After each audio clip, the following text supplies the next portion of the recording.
Today, Professor Fred Lazen, a visitor from Israel, and we're talking about Israel. As a political scientist, as a social scientist, would of course be the Holocaust, the 6 million in Europe, and the failure. I mean, it's almost like we talk about countries like the United States and Australia, vast spaces, and yet during the 1930s, Jews had no place to go. They could get out of Germany, but no one would accept them.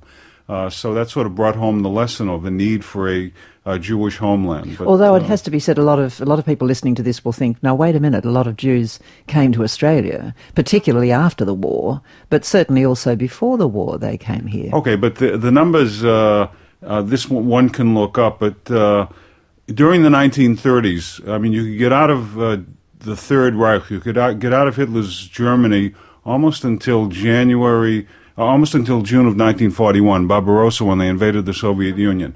And the numbers are several thousand probably that came to Australia. The United States, it's under 100,000 up until 38, 39. Everything is relative. Everything is relative. What date is celebrated in Israel as Independence Day? What's interesting about Independence Day, and to some extent it brings about some of the mood in Israel today. Without a doubt, there's the problem of the Palestinians. And one thing which is sometimes overlooked is that Israel was officially declared a state, or the idea to have a state officially by the world nations in the United Nations on November 29, 1947. And the idea was to establish two states, a Jewish state alongside of a Palestinian state. And at the time, Jerusalem was to be internationalized. That was probably a concession to the Catholic Church or the Christian world. What happened was, on May 15th, Ben-Gurion established the State of Israel. May 14th, May 15th, 1948, about 8 or 9 months after the UN decision. The Palestinians decided they didn't want to have a state, and because they felt that the price of having a Palestinian state was having a Jewish state alongside. So that began sort of the tragedy of the two peoples, the Jewish people and the Palestinian people. But Ben-Gurion decided it's better to have a half a loaf than no loaf. Some Jews wanted everything, the way the Palestinians wanted everything. Just as recently as last week, when I think President Obama was sending his greetings to Israel on the occasion of the 62nd anniversary, President Obama was talking in terms of a two-state solution, and I know this is much discussed, and I'd like to come to that a little bit later in our conversation, but I want to take us back to 1948, 49, 50, 1, 2, 3. How many people was there a great rush of people into the state? That's interesting, and it's almost fascinating. And the amazing thing was a country of 700,000 people. Is that all? That all. They lost about 1% of the people fighting for their own independence when they were invaded by 6 or 7 Arab states. But then between 48 and 49 in 1952, the country doubled. And by 1962, the country tripled, which is an amazing thing to think about. Who were these people? Where did they come from? The Jews came primarily, the Jewish immigrants came primarily from two areas. Jews from Arab lands. I mentioned my wife was from Baghdad. She came in 1951, but most of the Iraqi Jews left the country or were forced out of the country in 49. So they came from the Middle East. In the 50s, they also came from North Africa. That was about half the immigration. North Africa? North Africa. These are what we call Jews from Arab lands. Many of them originally, at least those from North Africa, originally were from Spain, so exiled in 1492. Sfadi, either Sfadi or in Hebrew we say Edot HaMizrach, the tribes of the East. Okay. Now the other half were European Jews, either survivors of the camps, Jews that had hid, some partisan fighters, and other people that had fled into the Soviet Union in 41, and then they came out afterwards. Okay. And what does Yishuv mean? Yishuv is the word, the Hebrew word, settle, to settle, lihit yashev, settlement. Yishuv was the Jewish settlement in Palestine. That was the state in the making, the Jewish state in the making before 1948, going back to either Turkish times or else when the British came, Allenby, and your Anzac soldiers that many of them that died even in Beersheba with Allenby. And the cemetery, by the way, is still kept up. It's a spotless place right in the heart of the city of Beersheba. Was there a lot of money? There wasn't a lot of money. Israel was until the 1990s, Israel was a fairly poor country.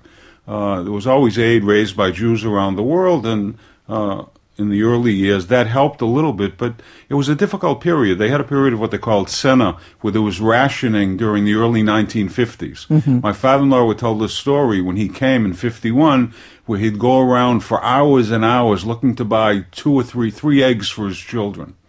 That type of thing. Meat you'd have once every other week and things like that. It was a very, very difficult and a very poor period. Today, Professor Fred Lazen, a visitor from Israel, and we're talking about Israel as it was when it was first set up as an independent state in 1948. I want to know if Israel is still a sort of melting pot of nationalities today. Oh, I think it's probably even more so. I think of my city of Beersheba, where everyone is there from all over the world, like the founding communities. There were some Romanians, and then there were the North Africans. When I came to Israel in 75, I just assumed North Africans are North Africans. But then the Tunisians explained to you, we're Tunisian, we're not Moroccan. There were differences. And then the second mayor of the city was from Iraq. And as I mentioned before, there were Romanians. Then the Russians showed up. But when the Russians came, along with the Russians came the Georgians, and Jews from Kafkaz, from Central Asia.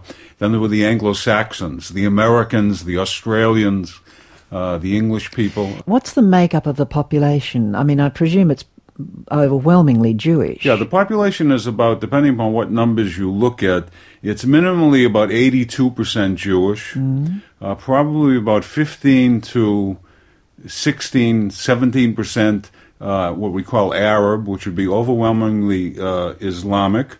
Muslim in religion, but then a small minority of Christians, plus a group called the Druze, which is a question whether they're Islamic or not.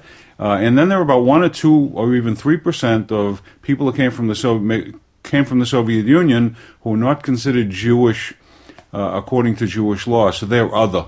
So that, no matter how you calculate, you get about 83% of the population being Jewish. What do people talk about isolation, the isolation of Israel in the world? Oh, well, look, people are aware. I mean, for most people in Israel, it's normal life, everyday life. You worry about the everyday things you probably worry about in Australia. However, when you stop to think about the fact, you realize you have sons, or you have husbands, or you have fathers that are in the military. So there's the Palestinian problem. But that's not really seen as an existential problem. What many Israelis are concerned about is there's a country called Iran, who in the year 2010 talks about using nuclear weapons to wipe out the state of Israel. I mean, that's disconcerting. So that the average person in the street would have that concern about the threat from Iran, but that would be that's someplace in their mind, in their psyche. Yes. Is there a predominant feeling in favour of a two-state solution? Oh well, let me put it this way. I would say yes, but I have to qualify it that many people don't think it's possible anymore.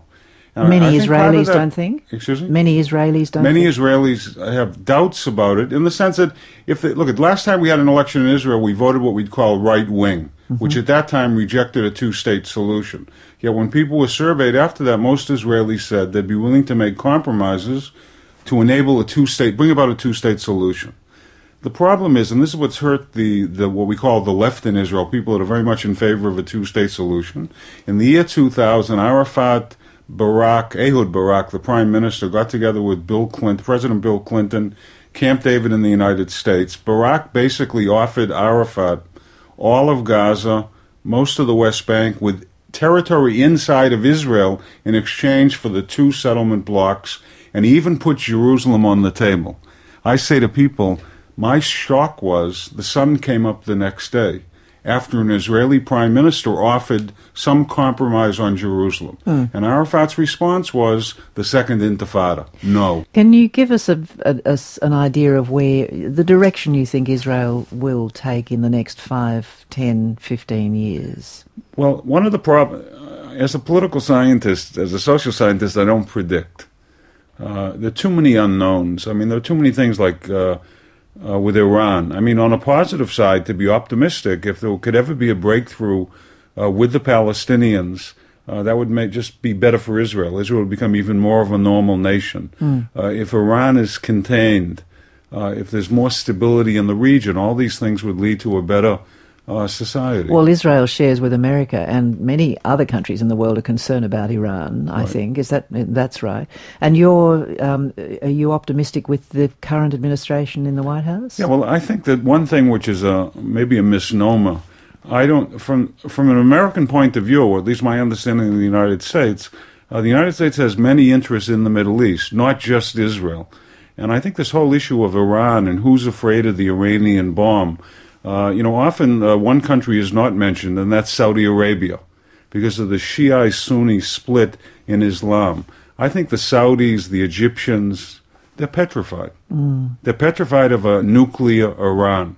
And much of the United States' concern of a nuclear Iran has to do with Saudi Arabia, the oil in the Gulf that the West needs very much, as much as concern about Israel. And I think there might even be an element with the Iranians of they're using the Israel card to get to what they call the Arab Street in Sunni countries. We'll leave it there. It's been very interesting to get this window opened on Israel. Thanks for joining us today.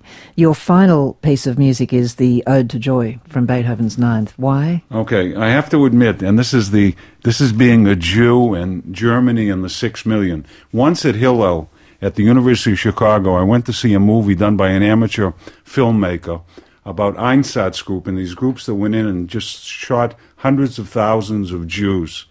And in the final scene, when everyone is by the pit to be shot and the machine guns start, you hear the Ode to Joy, which is beautiful. The Holocaust, the 6 million.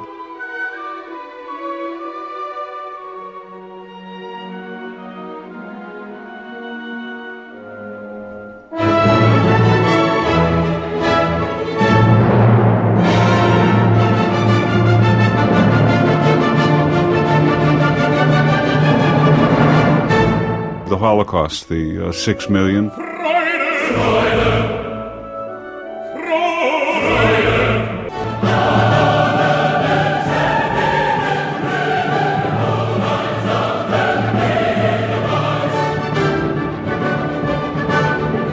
This is being a Jew and Germany and the 6 million. Arafat had another chance to make a Palestinian Arab Muslim state. Barak offered it to him. He was offered 97% of the land captured in the Six-Day War. And in exchange for the 3% the Jews were to keep, he was offered a proportional amount of Israeli territory adjacent to it. Here's your state, a compromise on Jerusalem. You take 97% back of what we captured in self-defense. We'll keep 3%, and in exchange for that 3%, we'll give you an equivalent amount of good land. What was Arafat's response? He called for 1 million martyrs. How do you make peace with someone like that?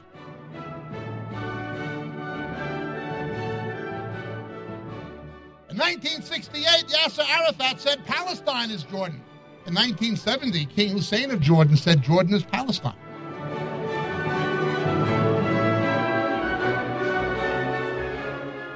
After 2 years of Oslo II, when the Israelis made the deal, King Hussein of Jordan shaking hands with Yitzhak Rabin, 2 years Arafat failed to stop terror compliance with the terms. He lied. Hamas, Hezbollah, Islamic Jihad, Al-Aqsa Brigade, he talked peace.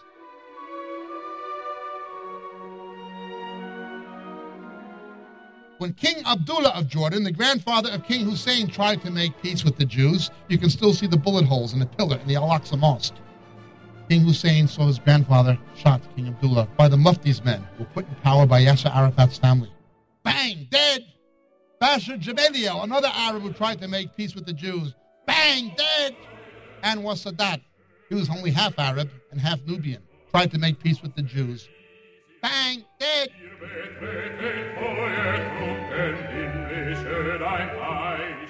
It's Israel, it's Israel. Let's pretend Israel didn't exist. If there was no such nation as Israel, you would still have 55,000 dead Christians in the southern Philippines. You'd still have between 10 and 20,000, probably more than 20,000 now, dead Christians in the Malaccan Islands. If Israel didn't exist, you'd have nearly 30,000 dead Christians in Nigeria. Sudan, in 10 years, 2.1 million dead Christians killed by the Muslims. 2.1 million dead black African Christians.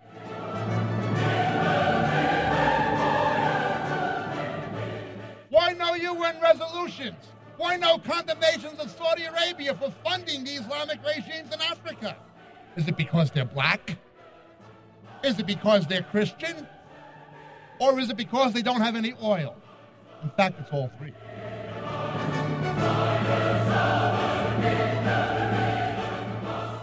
Well, Islam is a religion of peace and tolerance. You're just an Islamophobe.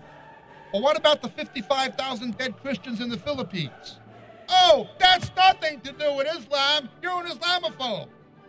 What about the 20,000 dead Christians in the Moluccans? Oh, that's nothing to do with Islam. You're an Islamophobe. What about the 30,000 dead Christians in the church burnings in Nigeria? Oh, that's nothing to do with Islam. You're an Islamophobe. What about the 2.1 million dead Christians in Sudan? Oh, that's nothing to do with Islam. You're an Islamophobe.